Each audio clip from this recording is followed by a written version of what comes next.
Hey y'all, gather round for this one. You're not gonna believe what happened. This here is Mr. Daniel Briggs, 52 years old, a cool and calm self-made millionaire. He made his fortune flipping broken-down homes into luxury cribs in Atlanta. Quiet guy, but sharp as a razor. Real estate genius. Don't let the laid-back smile fool you. Man's got money and power. Now, meet Maya. She's just 19.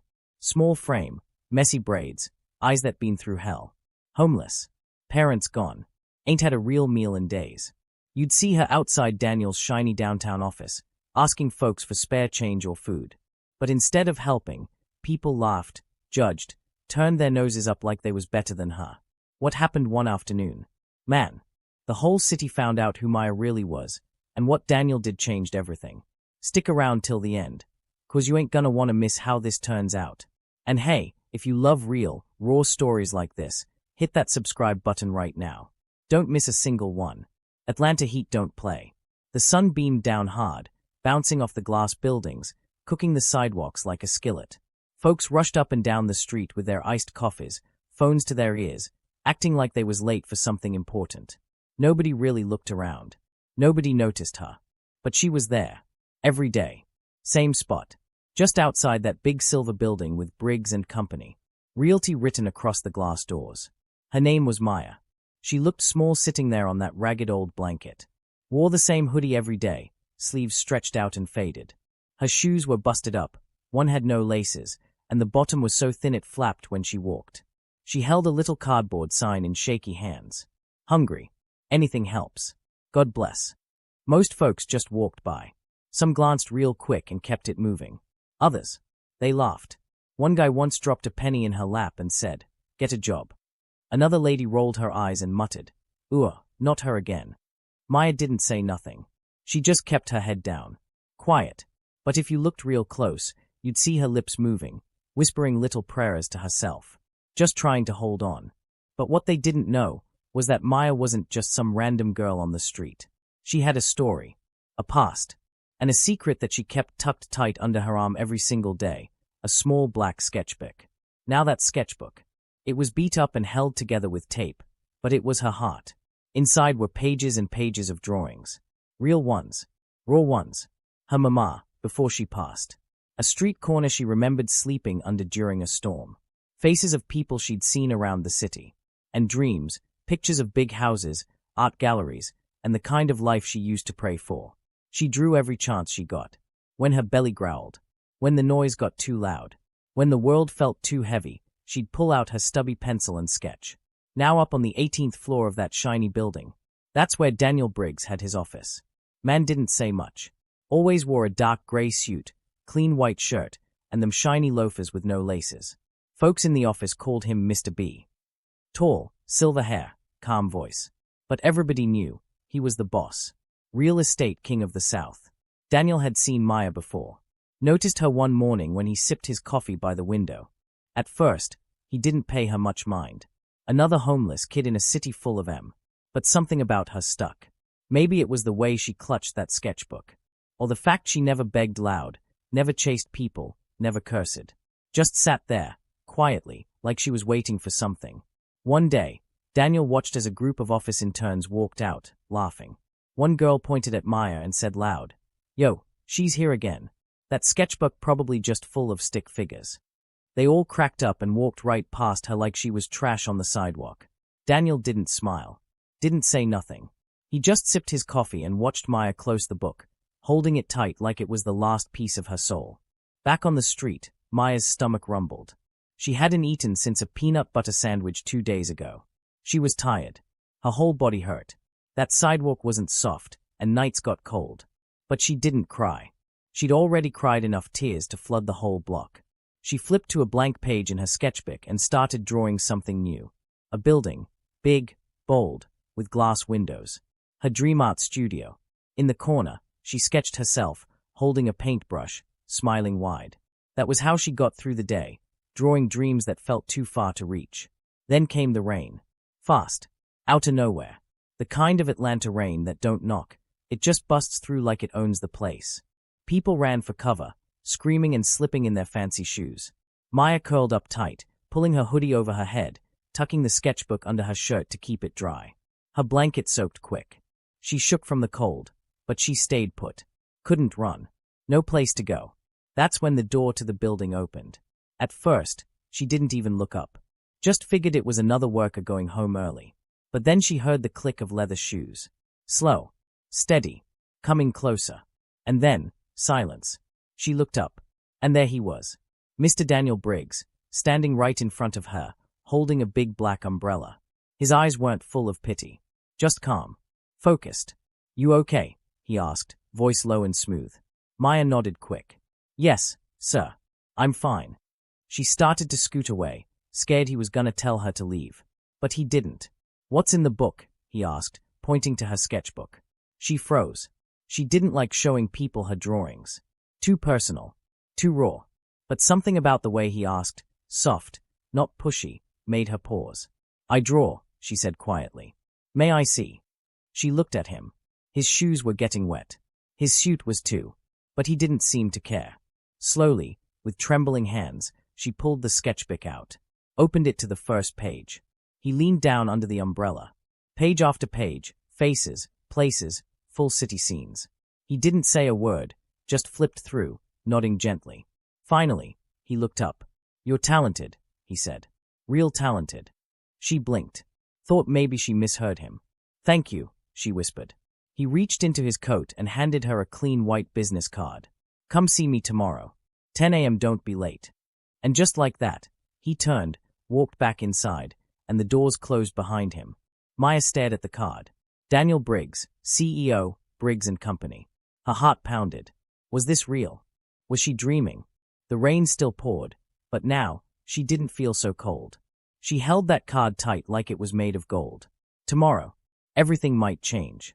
But tonight, she stayed under that overhang, sketchbook dry, eyes wide, with a tiny flicker of hope in her chest.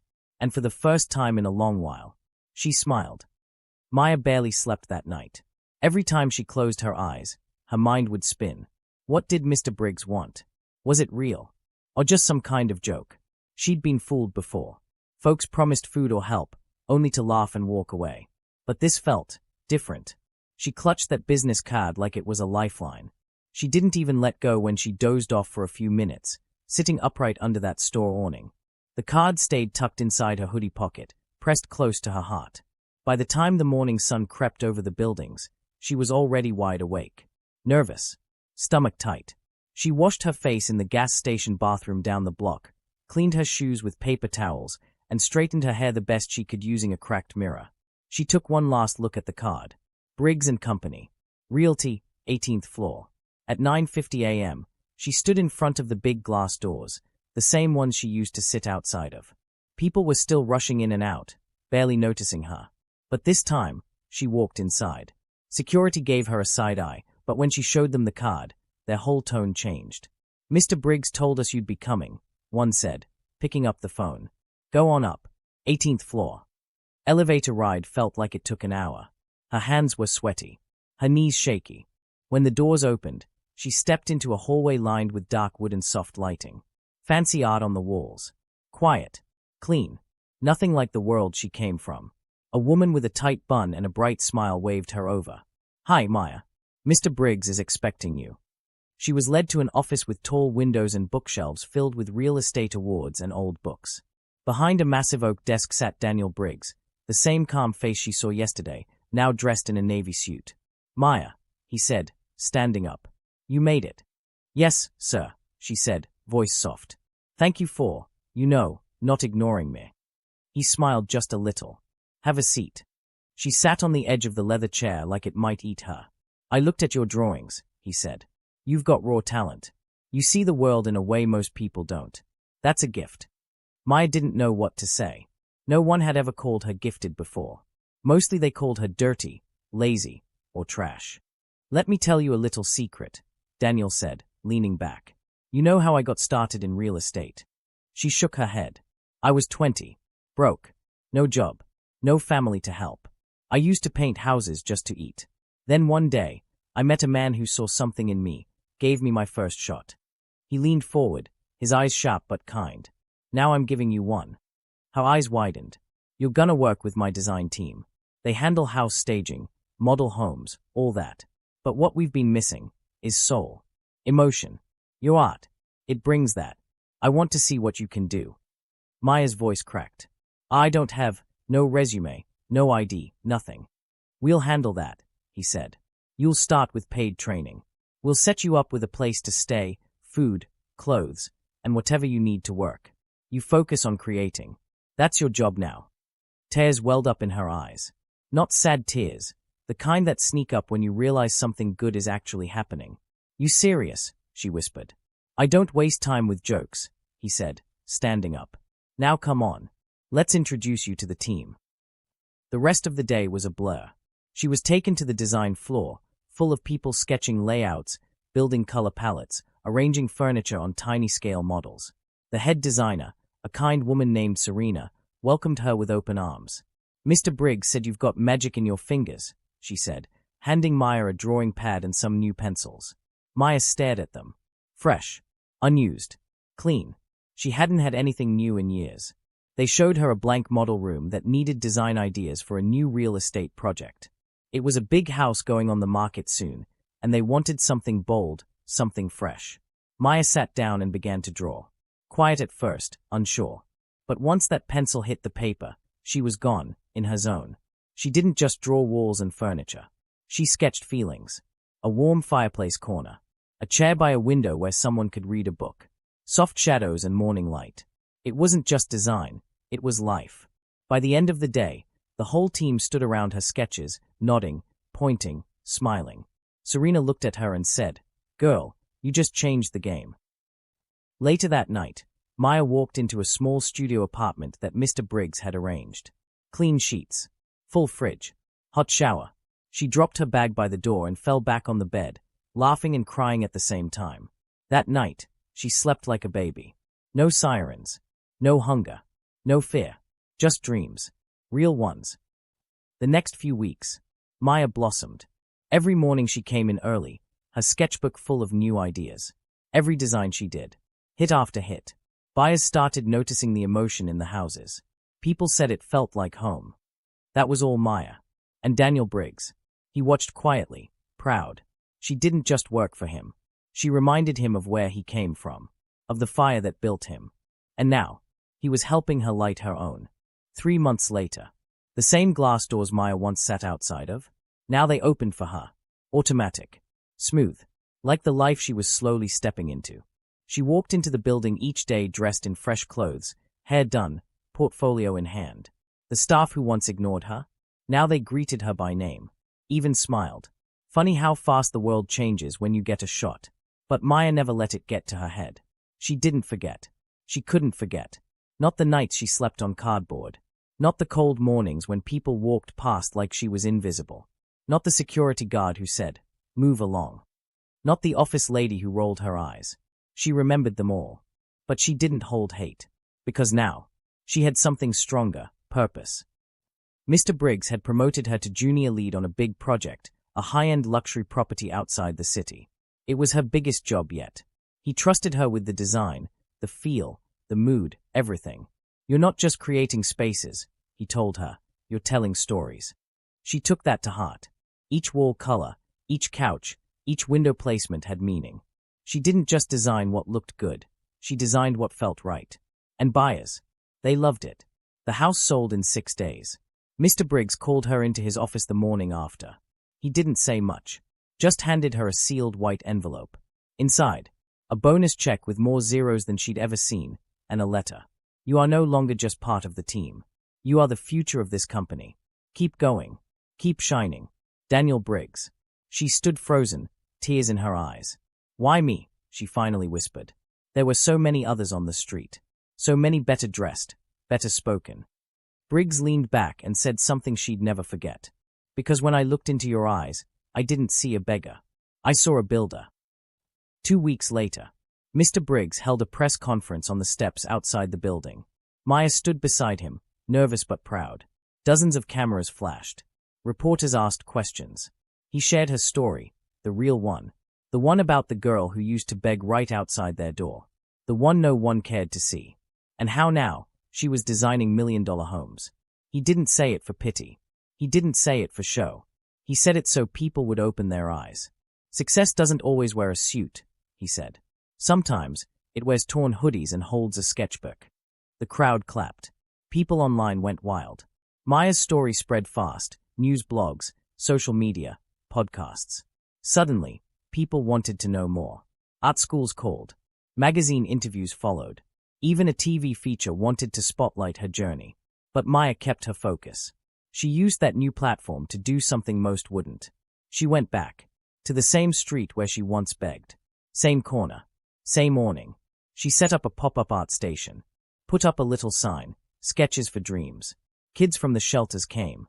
Homeless teens. Runaways. She taught them how to draw. How to dream. How to believe. Even gave out free sketchbooks, thanks to Mr. Briggs' help. Some folks laughed. Said she was wasting time. But Maya, she knew better. You can't forget where you came from, she said one day on camera. 'Cause someone out there right now is sitting in the same spot I was. And they need hope. Not pity, hope. A year later, Maya stood in her very own art studio, her name on the door. Clients booked her for private designs. She spoke at schools, teaching kids that creativity can be a way out. She even created a non-profit that helped homeless youth learn digital design and interior art. Called it, The Floor Was Never Home. And what about the people who laughed at her outside the building? Some apologized. Some just stayed quiet. But Maya didn't chase revenge. She chased legacy. And she built it, brick by brick, sketch by sketch. Because the truth is, it only takes one person to believe in you. One hand to reach out. One shot. Mr. Briggs gave her that shot. And now, she was giving others theirs. So if you're out there right now, feeling like nobody sees you, like the world's walking past you, this is your sign. Don't give up. Because sometimes, the world just needs one reason to look twice. And maybe, just maybe, you're that reason. Hey, if you loved that story, make sure to subscribe. We've got more real, powerful stories coming your way. Stories that move you, inspire you, and maybe even change you. Stay tuned. Because next time, you might be the one in the story.